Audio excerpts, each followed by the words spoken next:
Pois é, meus amigos, eu estou completamente assustado com o poderoso Barcelona de Hans-Dieter Flick.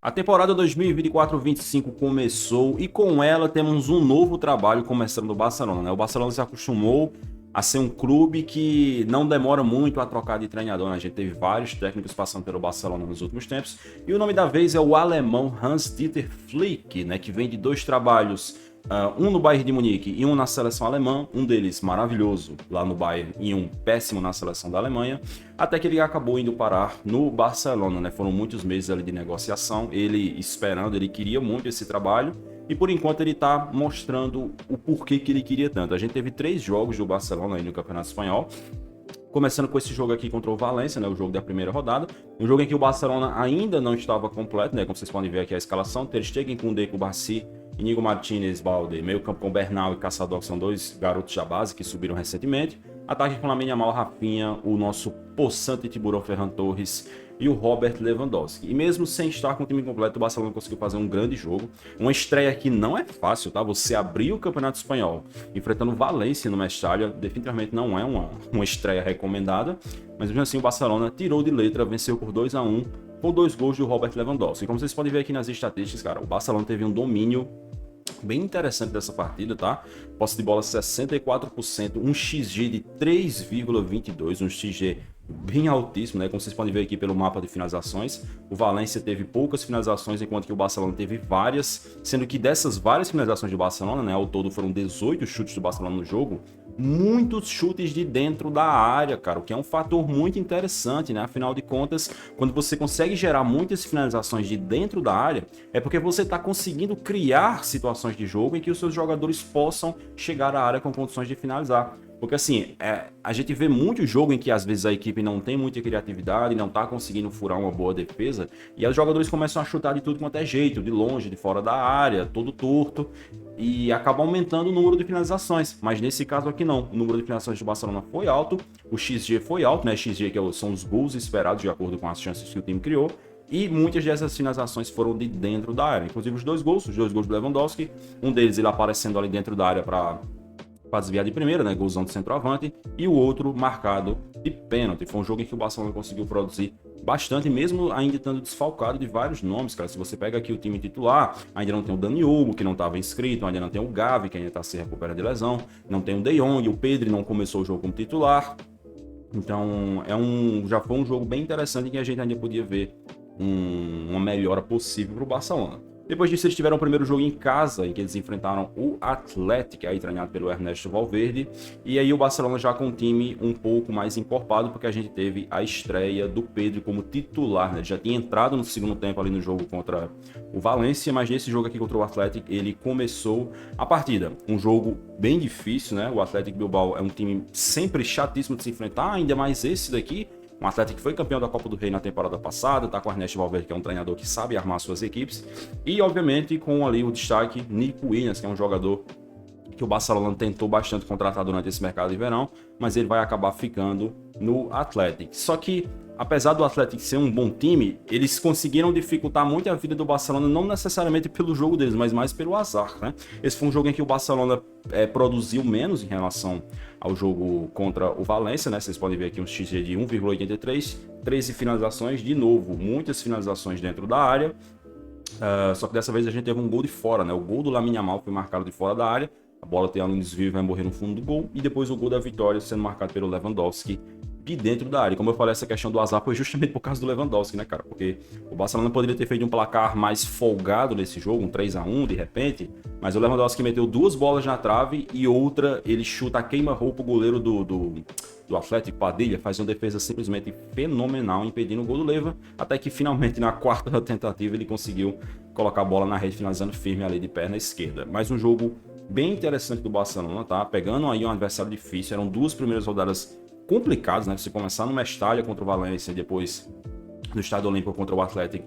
Não é uma estreia tranquila, mas o Barcelona tirou de letra, venceu os 2 jogos, jogando muito bem. Depois disso a gente chega na terceira rodada, em que o Barcelona enfrentou o Rayo Vallecano, né? Um jogo em que a gente estava na expectativa pela estreia do Dani Olmo, que finalmente pôde ser inscrito. Ele não começou a partida, como vocês podem ver aqui, o Ferran Torres ainda estava ali como titular, e acabou sendo um primeiro tempo bem complicado do Barcelona, tá? Eles saíram atrás aqui com o gol do Lopes logo no começo, o Rayo Vallecano começou de forma avassaladora, pressionando bastante o Barcelona e conseguiu fazer o gol.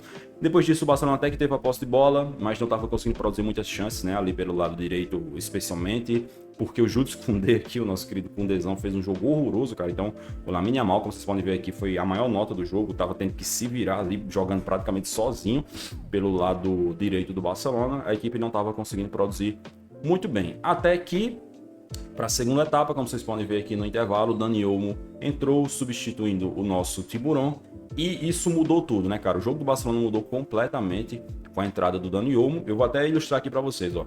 Primeiro tempo do Barcelona, essas estatísticas aqui, 66% de posse de bola, 0,39 de XG, gols esperados. Segundo tempo, com o Dani Olmo, sobe para 1,02 de XG, 15 finalizações. Olha a diferença. Primeiro tempo, 7 finalizações. Segundo tempo, 15 finalizações. O Barcelona dobrou o número de finalizações do segundo tempo com o Dani Olmo estando em campo. De novo, várias finalizações dentro da área. Inclusive, os 2 gols foram marcados de chutes dentro da área. O primeiro gol marcado pelo Pedri, com assistência do Rafinha.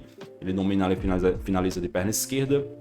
E o segundo gol do Dani Olmo também de perna esquerda, recebendo um passe do Lamine Yamal, ajeitando e chapando para fazer o seu primeiro gol pelo Barcelona, gol na estreia, e o gol da virada e da vitória do Barcelona contra o Rayo Vallecano, sacramentando a terceira vitória seguida. Se você reparou, o Barcelona nesses 3 jogos teve uma posse de bola acima de 60%, né, cara? Então é um Barça do Hans Flick que mantém, digamos, essa parte do DNA do Barcelona de ser uma equipe sempre protagonista, que sempre procura dominar a posse de bola, sempre procura dominar os jogos. De todos esses 3 jogos aqui, eu acho que o Barcelona fez um primeiro tempo ruim contra o Rayo Vallecano, mas de maneira geral, em todos eles, conseguiu jogar melhor que seu adversário, produzir bem, produzir de uma forma interessante, mesmo sem estar ainda necessariamente com um time completo. Eu sempre estou lembrando, o Gavi ainda não está nesse time. O Gavi é um meio campista muito bom. Se ele voltar bem, né, porque ele teve uma lesão seríssima do joelho, a gente ainda não tem certeza como é que ele vai voltar, mas se ele voltar bem, vai ser um reforço incrível para o Barcelona, né, cara? E assim, vale pontuar também que o guri aqui, Marc Bernal, que jogou muito bem nessas rodadas, ele rompeu o ligamento cruzado do joelho e vai ficar fora aí durante o restante da temporada. Então, mais do que nunca, o Barcelona precisa que o Gavi volte. E aí a gente tem uma estatística muitíssimo interessante acerca dessas 3 vitórias do Barcelona nas 3 primeiras rodadas. Mas antes de passar elas para vocês, preciso recomendar para vocês a LS Foot Jacer, porque se você é torcedor do Barcelona e ainda não comprou a camisa nova da temporada, que tá bem bonita, já tá disponível por lá, assim como outras novidades, como por exemplo a camisa 1 da Roma, um modelo maravilhoso, e a camisa 2 do Lyon também já chegou por lá. Mais um modelo lindíssimo. Comprando por lá, utilizando o meu cupom, você vai ter um descontinho e vai ajudar bastante a gente aqui no canal. Não se esqueça, LS Foot Jacer, você pode acessar o site escaneando o QR Code, tá aparecendo aqui na tela, o primeiro comentário fixado, ou no link na descrição. Tá certo, meus queridos? E como eu falei, a estatística bem interessante que a gente tem, eu tô aqui com o histórico de jogos do Ernesto Valverde comandando o Barcelona. Porque o Barcelona não conseguia vencer as 3 primeiras rodadas do Campeonato Espanhol desde o Ernesto Valverde. Inclusive, ele conseguiu fazer isso 2 vezes, né? Aqui, como vocês podem ver, as 3 primeiras rodadas da temporada 2017-2018, vitória contra o Real Betis, vitória contra o Alavés, vitória contra o Espanhol. Depois disso, ele até venceu mais vezes, vamos ver até onde o Hans Flick consegue chegar. E depois disso, temporada 2018-2019, vitória contra o Alavés, vitória contra o Valladolid, vitória contra o Huesca. Ou seja, desde a temporada 2018-2019 que o Barcelona não conseguia começar tão bem o campeonato com 3 vitórias seguidas, cara. 2018-2019, a gente tá em 2024-25. Olha quanto tempo fazia que o Barcelona não conseguia ter um começo tão bom de campeonato, né? O Barcelona passou por muitos problemas nesse intervalo, e principalmente a perda do Lionel Messi, obviamente, que era um cara que garantia muitas dessas vitórias do campeonato, e agora finalmente tá tendo um começo promissor, um começo bem interessante, o que eu acho muito interessante, principalmente porque é uma temporada em que eu mesmo falei que é uma temporada de todos contra o Real Madrid. O Real Madrid é favoritaço para ganhar o Campeonato Espanhol, pelo time que montou, pelo trabalho que tem com o Carlo Ancelotti e tal.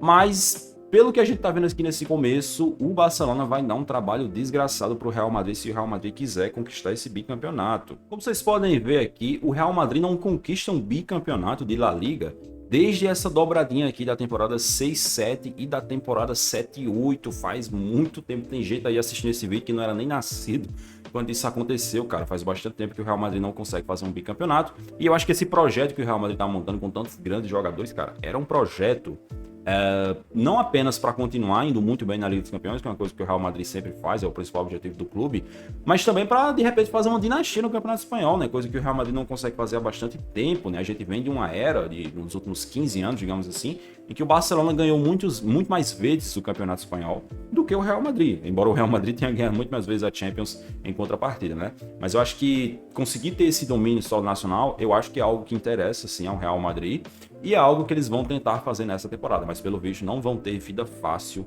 porque o Barcelona do Hans Flick tá com um time bem interessante. E não apenas assim coletivamente falando, cara, se você olha peças, pô, Pedri, Gavi quando voltar, De Jong quando estiver disponível, Rafinha tá fazendo começo de temporada fantástico, Dani Olmo, pelos primeiros 45 minutos já mostrou que é um jogador interessantíssimo. Lamine Yamal dispensa apresentações, já tá jogando demais desde a temporada passada. Hoje talvez seja o principal jogador do time. E o Robert Lewandowski, que já é veterano, mas ainda assim é um cara que é uma ameaça constante ali dentro da grande área e que pode ajudar bastante o Barcelona, tá certo? Mas quem realmente pode ajudar bastante é você, deixando o like nesse vídeo.